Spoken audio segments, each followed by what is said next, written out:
So Russia'd you even outside of Russia. Yeah. It was intense. And I get to the front. I was like, I'm gonna give these people a piece of my mind. And I go over to the counter, and this dude stands up to greet me as I was approaching the thing. I don't know, he's probably like 7 foot, 300 pounds, decorated military uniform. I was like, actually, I just want to know where the bathroom is. Can you tell me where the bathroom is? Spasiba. And I walk away, and that was the end of it. At Active Life, we believe that the healthcare clinic of the future is the gym. Everybody starts with the best case scenario in mind. Never sell anything to anybody who is not in the market for what you have.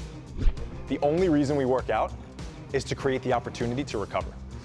And the healthcare provider of the future is the coach. And this is why you guys need to get paid well, because what you're doing is really, really hard work. I know how I'm going to start this unless you have a start. I mean, I have something I want to talk about, but you can start. Go ahead, you start.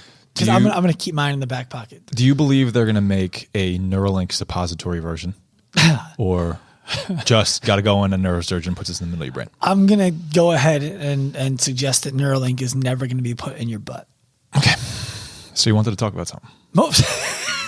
That's all you wanted to know. Yeah. I think most people think with their heads. I think you're of the rare breed who think with their butt. Oh, yeah. I'm also the rare breed of people who knows that your fucking nervous system goes all over your body.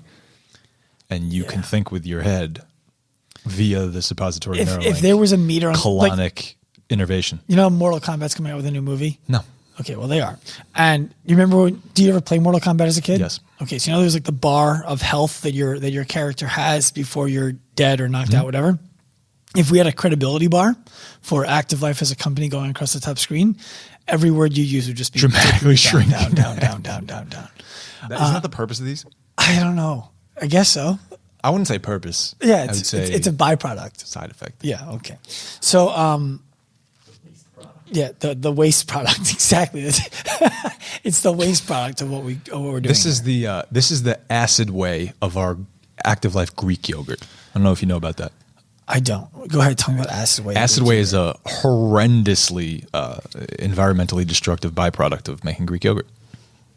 Where does it go? Unusable, and it just gets fucking dumped. What about like Siggy's Icelandic yogurt? I don't know if it's made the same way. It's good stuff, though, isn't it? I mean, I don't really eat much yogurt, but my kids do. The skyr. I would love a Nordic person to tell me if I'm pronouncing that correctly. I listened to a podcast on our friend Chris Williamson's show the other day, Modern Wisdom, where he had a Scottish man talking about Stoicism. And it felt like the biggest comical juxtaposition ever. It was a good podcast, but every time I've ever heard somebody speak in a Scottish accent, it's been in a war movie where they've been angry and like persecuted. Dude, I love the Scottish accent. Yeah, well, listen to somebody speak in Scottish about Stoicism, and it's for me at least, it was interesting. Take it more or less seriously. In the beginning, it was hard to take it seriously. Accents can really button down how seriously you take something. Yeah, in the beginning, it was harder to take it seriously. I was like, this guy should be wielding a big sword at some other bearded man running across an open field. That's what Scottish people do. But then I realized that that's just my movie experience. What did you say? Scottish? Is that like, I guess it's like racist, but against Scottish people due to my lack of experience? He usually says things that make me laugh, that are intelligent. That wasn't one of them. He just threw himself off a cliff. All right, so I have a question for you that has actually been burning in me for a long time, and I've always kind of been looking for the best opportunity to ask it, and I feel like this is the best one. I have no idea what this I is. know you don't. Wow. I know you don't. First, this is not the question, but right now, are your socks matching? No. No, they're not. Okay, can you hold them up for the camera to see, please? You want me to take them off? No, you can keep your socks on. Just show people your socks. Okay. So one of the things I've always found interesting is when we've talked about like, why don't your socks match? What's your answer? Frankly, because I don't have the executive function skills to keep them all together in a thing. In a drawer. I don't match them. I'm not taking the time to match them. I take it out of laundry. I'm not folding them. I'm not coupling them. I'm putting them all in a drawer. I'm opening the drawer and then I'm taking 2 out. Okay. So why don't you just buy all the same sock that all match each other? At this point, I do. Okay. That was the question. Yeah. That was the question. So you don't think it'd be worth it to like one time? But I don't buy socks. All of my socks are gifts at this point. You have, you're telling me. I don't remember the last time I bought socks. But hold on. So you're telling me that's not true. I'll tell you when. People regularly gift you socks? No, but they ought to because my socks don't last 2 weeks. Okay. So then what you're telling me is you're either walking around in a bunch of socks that have holes in them or Wait, is that just a yes? Yeah. I'm not crazy about it, but I'm not going to buy new socks. Is there a brand you would like? Sam and I already have this arrangement. Every 15 posts that I help her edit, she's going to buy me a pair of socks. Do you need a faster rush of new socks than Sam? I told her that. I told her she should start working a little harder. So I will put them into your compensation package for next month. What's your favorite sock brand? Stance and Pair of Thieves are the only ones that make socks that don't rip in 2 weeks. That's probably untrue, but if those are the two brands that you like, and I would get the not the dress ones. The performance socks are really the way to go. The performance socks. What I would like you to do is send me a link of one of the socks that you would like, and I will buy you enough to have enough of those socks be the socks that you wear every week. As if you don't get paid enough to buy them for yourself, but I know you won't, so I'm going to buy them for you. Is that cool? Yeah. Great. I'm glad we had that discussion. So speaking of good socks and the vacation that I never told you guys about. Oh yeah, this is the one to Nick where you slept on the floor in the half-built mattress. That's right. So second to last day, I'm with my friend Holly. She works in the Phillies. If any of you guys want to find her, you won't because a lot of people work on the Phillies. And I just bought my first. Not a lot of female strength coaches working for the Phillies though. Well, cat's out of the bag now. Yep. So bought my first pair of snowboarding socks. Really, really good pair from Stance. Goes halfway up the calf. They're warm. They're the perfect amount of thickness to be tough and warm, but also that they don't feel like you're bunched up in a boot. Mm-hmm. And we stay in a 8 by 10 foot cabin, cedar. No electricity runs through this whatsoever. It's away from it's legit, and it's 20 feet away from a creek and a mountain, all the stars, all the cougars and bears that are looking at you and you don't know.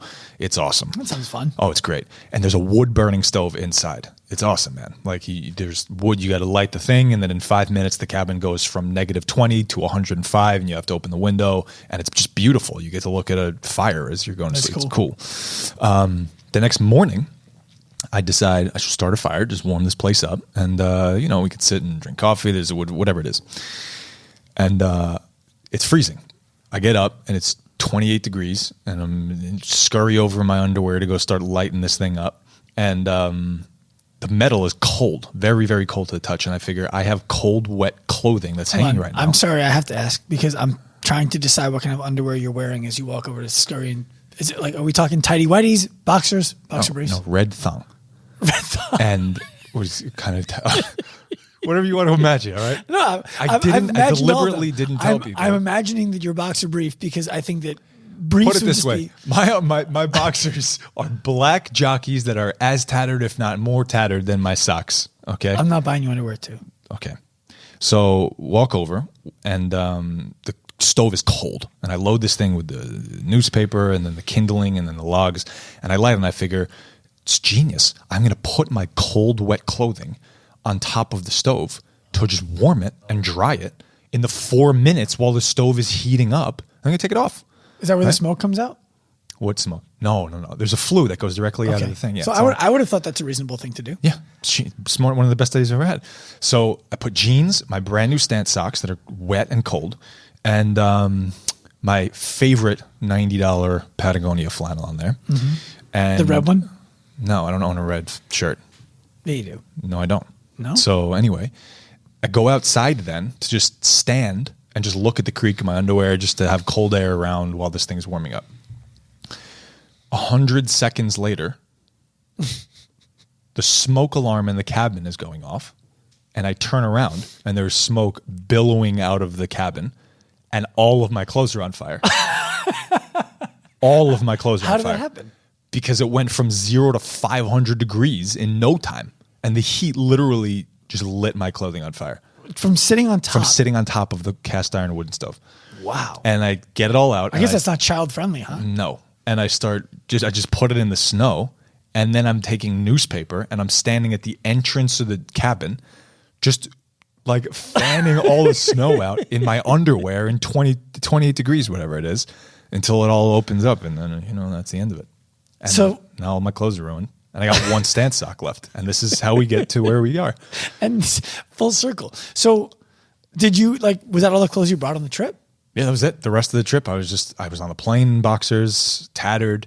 You were One sock. literally wearing clothes that had been burned the rest of the trip. No, I threw them all out. So I was just on the plane in boxers with no other clothes because those are the only clothes I took on the trip. Of course not.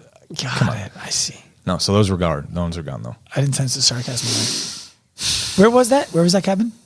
That was at Moose Creek Lodge in outside Victor, Idaho. Sounds cool. Very, very cool. What I actually think, what I want to talk about there actually is just so you know, Idaho residents will tell you don't go there why? because it's fucking beautiful. So, they don't want you to love it and stay? Okay. So, what I actually find really cool about that is you were overnight in a cabin with a female friend who you have a platonic relationship with and nobody died. Yeah. Why is that so hard for people to do these days? I don't know, man.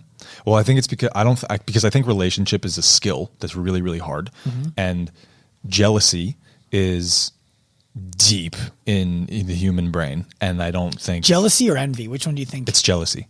The difference between jealousy and envy is that when you envy, you want something that someone else has. Jealousy is around fear of loss. Most people don't know the difference between those two, and they use jealous all the time. That's why I envy. asked. Envy is when you want something someone else has. Jealousy is when you're afraid of losing something. So to give you guys Somebody else. Correct. So the relationship example is perfect. If you are single and you see a couple that you're inspired by, you can be envious of your friend's partner. If you are in a relationship and your girlfriend meets this awesome dude and you're like, oh shit, he's awesome. Fuck. You're jealous of how much she loves this dude, and you're afraid that you're going to lose her to him. So I think jealousy is one of the hardest things that we could ever overcome. And I have long thought about, like, if my girlfriend just decided, like, she loves this person and she just wants to start spending a ton of time and eventually wants to leave me for him. Like, I've always thought about how hard that is and how much jealousy prevents us from being able to enjoy ourselves and our relationships and other people's relationships. And I thought to myself, like, if you are not jealous, you're clearly a more advanced, you're just better. You're better if you could just not be jealous. There's no question about that for me. It's just hard. I agree. And I think that it prevents a lot of people from doing that. But I agree. It's definitely a hard thing. I intentionally work really hard on that, and my girlfriend does, and that's how it happened without us dying. It was cool. It was great. That is cool. Yeah. And was there a real bed in there or just a half-filled air mattress there? No, too? it was a real bed, and she had the most atrocious digestive issues the entire trip.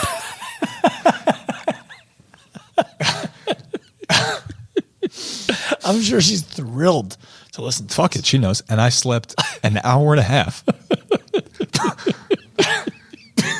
Because it literally woke me up. Dude, I was joking. I tried to bury my face in the pillow. It didn't work. I opened the What door. did you eat? No, it's not what I ate. It's what she ate. What did she eat? My digestion's impeccable. Hers is problematic. Says the guy who told me that you were literally going to shit in your pants because I got you a vegetarian lunch one day and you hadn't eaten vegetables in a while. Just listen, we don't have to have a dietary conversation right now, but Seminar the next day. so Wait, what happened in seminar? I don't know what you guys are talking about. You had a Finish the story, Pokeball and though. what? The Pokeball wasn't happy the next day. Said he was up the whole night. 2:00 in the morning. You were up the whole night from eating a 2:00 in the morning, I open the cabin because I'm literally asphyxiating. Totally avoiding his own issues here. Go ahead. Opening the cabin door because I can't breathe. And she's like, you're not going to leave the door open. I was like, well, one of two things are going to happen right now. You are either going to spend the rest of the night outside or I'm going to open the door attracting the coyotes. it doesn't smell like a dead animal. And yeah, so that was my experience in that real bed that you were talking about. Sounds like this was a great Phenomenal night. The whole trip sounds great. Yeah, it was. From Nick's air mattress that doesn't fill to Holly fart and onion. It was great. Yeah. The whole thing was awesome. Okay. It sounds like Learned a lot. it sounds amazing. It sounds like I don't know, you don't have kids, and I know we've talked about why you don't have kids yet or won't have kids or whatever it might be. I'll never forget we were traveling to Florida over like one of those President's Weeks. Like the standard, like New Yorkers fly to Florida this week, so they charge you 3 times. And on the way home, our flight was delayed by like half an hour. So like, all right, well, we'll still go at the same time. You get there, it's delayed another half an hour. They delayed our flight 7 hours, a half an hour at a time. I had an infant, a 2-year-old, and a 4-year-old with us. And no matter what we did, it was like whack-a-mole. One of them Were your kids there too? Yeah. Those are my 3 kids at the time. It was like playing whack-a-mole for child feces. The airline was like, hey, we're going to make this right for you. I'm like, no, you're fucking not. You are, yeah. The way to make this right is to put us on the plane and land us safely in New York. You're not doing that. You're telling me every 30 minutes that I just have to wait another 30 minutes, which is not the truth. So they brought pizza for everybody. And for whatever reason, my kids did not have a great response to that pizza.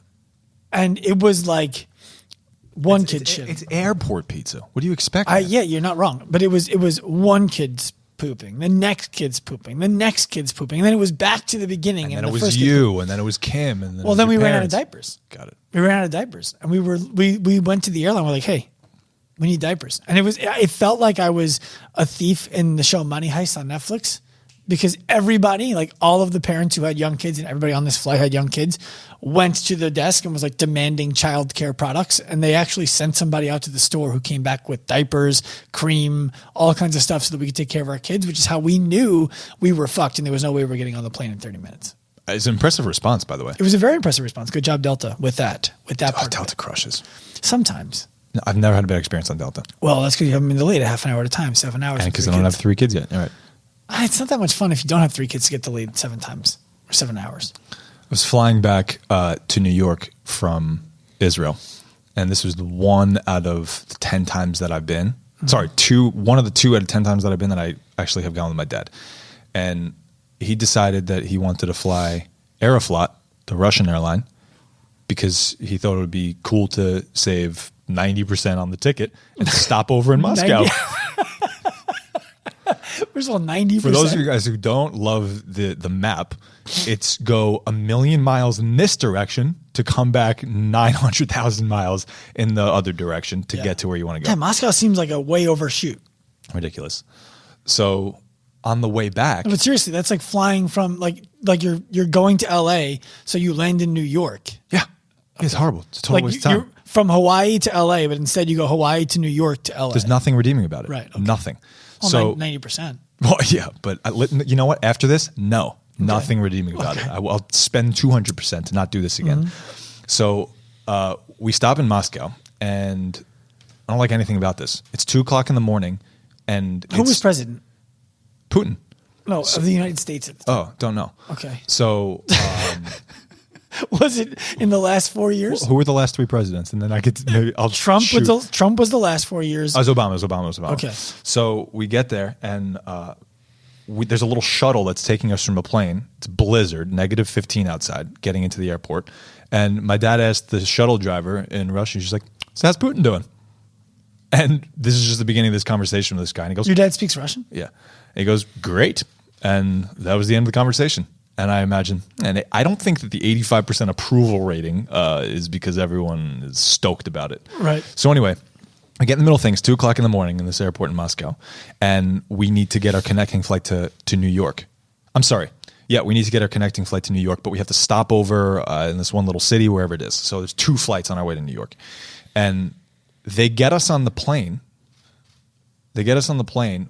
Connections everywhere are fucked up because of the weather. And they're like, nah, just go. It'll be there. We'll get you there.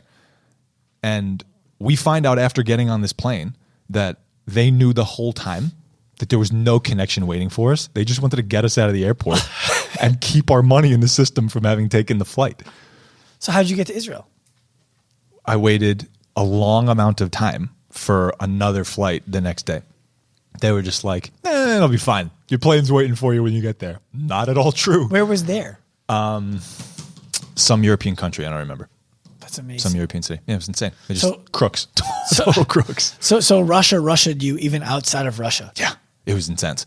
And I get to the front. I was like, I'm gonna give these people a piece of my mind. And I go over to the counter, and this dude stands up to greet me as I was approaching the thing. I don't know, he's probably like 7 foot, 300 pounds, decorated military uniform. I was like, actually, I just want to know where the bathroom is. Can you tell me where the bathroom is? Spasiba. And I walk away, and that was the end of it. It's like you probably haven't seen the movie Frozen.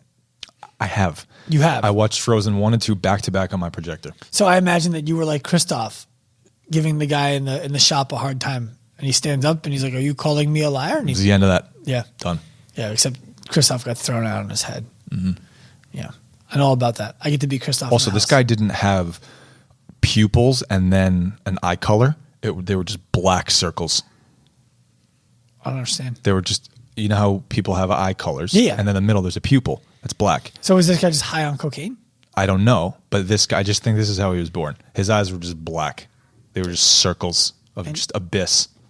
That's interesting. Yeah. All right. So something that I forgot to do that I need to confess right now is the first podcast episode we did like this, we picked a winner of a contest to win a free t-shirt. And I announced her name. I sent her a DM, and then I forgot all about it, which is not surprising if you know me. I forgot everything I was supposed to do after the fact. So that person has not received a t-shirt. Well, this is the same fundamental skill set and energy allocation that causes me to not buy new socks. It's the same. It's just not priority. We got to prioritize it. I need the socks. We got to get this person their t-shirt. Right. Speaking of t-shirts, we have a new winner this week. We do. I want to hear about it. His name is Alex Robinson, my man in Canada. He's a student of ours. Alex Robinson. Yeah. All and right. How do you win that t-shirt? How did he win that t-shirt? Well, he responded to the thing with answer him. From last time. Got it. Okay. So I imagine nobody wrote you anything funny and made fun of you for it. No, because zero. my phrasing was so Stupid. much worse than I was yours. bracing myself for much worse than answer him. and I just couldn't. I was like, fuck, he's going to kill me right now. I didn't have anything. I haven't made fun of people in so long. I lost that skill. Yeah, well, it's hard coming back from years of being an incorrigible bully. I suppose so. So do we want to have another contest this week? What do you think? I got nothing. All right. So here, what'd you say? Of course, yes. All right, we have to. Claire says we have to. Okay. So what we need then, here's what we're going to do. You're not. It's nothing so far. Right, it's true. It's cost us nothing so far because we don't send prizes to winners. We will send a prize. Here's the deal. Hashtag scam. It's not a hashtag scam. Here's the deal. To win the prize this week, what you need to do is leave a review on the podcast, on Apple Podcasts app. You need to leave a review, and we will look at the reviews between the date that this podcast airs and the date of the next podcast. And we will pick the person who gave us the best review. Now, when I say the best review, I don't necessarily mean you were the most glowing about our podcast. Just the one that we felt like, what'd you say? They could be. It could be that. You can, come placate and tell us how great we are. But it could also just be that you said something valuable, something insightful, something that was actually believable, whatever it might be. And what I want you to do is when you make your podcast review, in order to make sure that we have access to contact you, take a screenshot of the review that you left and DM it to Larry. It's because I don't want to sort through that shit, but I want you to. Can I offer an alternate form of entry? Why? All right, we'll stick with this one. I got a better one for next week or next month. A better one, huh? All right. Month of March. So we have a whole month of March, right? Is that what you just said? Whole month of March reviews. Whole month So- of March for the best review. The best review. That doesn't, again, best is your own version of best. Just leave us- Translation, something we can screenshot and send to Joe Rogan. Right, So right. he wants us on there. Right, I think that's how he chooses guests these days. He looks for screenshots. Well, from he other scrolls through podcasts. all his own DM. I imagine he Millions does, of people, yeah, right? It's just probably. like You that. guys would be a double guest. We'd be. That would be What about you being on Joe Rogan? How would that work out? if we were on Joe Rogan. I would love that. I think it'd be great. I I think would love I think that. we do well together too. I happen to think we would do well together. I would love that, man. There's some people on I imagine I'm just thinking about being on Joe Rogan with somebody other than you and just how that would go compared to being on it with you. Yeah, well, I make you look good. You do make me look good. Yeah. I appreciate that. You're welcome. Someone needs to. My wife does too. Don't know why I felt like saying this, but I've been on a haiku rampage lately, Let's hear one. finding out that I actually destroy it. My haiku career peaked in 5th grade. I wrote a really good one. Haven't written one since. Dude, I'm at the base of my Mount Everest. Let's hear it. No. No, let me hear one. This is for the next episode. Okay. Don't make them wait a month. See you guys out there. Well, okay. No, go ahead. What do you got? I wonder if people know what a haiku is. A haiku. So a haiku is form of poetry that is 3 lines. It's great if you don't like sitting down and writing a lot of poetry. Except it's word economy, so Check it it's out. not that great. No, it's amazing. 5 syllables, 7 syllables, 5 syllables. It's good, man. It's good. It's so simple, and you're gonna find a lot of creativity that you didn't know you had, and you're gonna save a lot of time, ink, and paper. Next month, we are going to share 1 haiku each on the podcast. Bro, I'll share 10 each. No, we're going to do 1 each, and we're going to let the guests vote on who has a better haiku. The next entry, well, you don't want to enter that competition. I'm going to read my next- 5th grade haiku. The next entry is going to be, well, I'll tell you when we get there. All right, see you guys out there. Time, bro. I hope you enjoyed this episode of the Active Life podcast. If you did, please be sure to head to wherever you listened to it and give us a quality review, as well as 5 stars if you can spare them. If you want more from us, feel free to follow all of our social media accounts at Active Life Professional, Active Life RX, and Dr. Sean Pastuch on Instagram. Remember, at Active Life, we believe that the healthcare clinic of the future is the gym, and the healthcare provider of the future is the coach. We also believe that that future is now. Time, bro.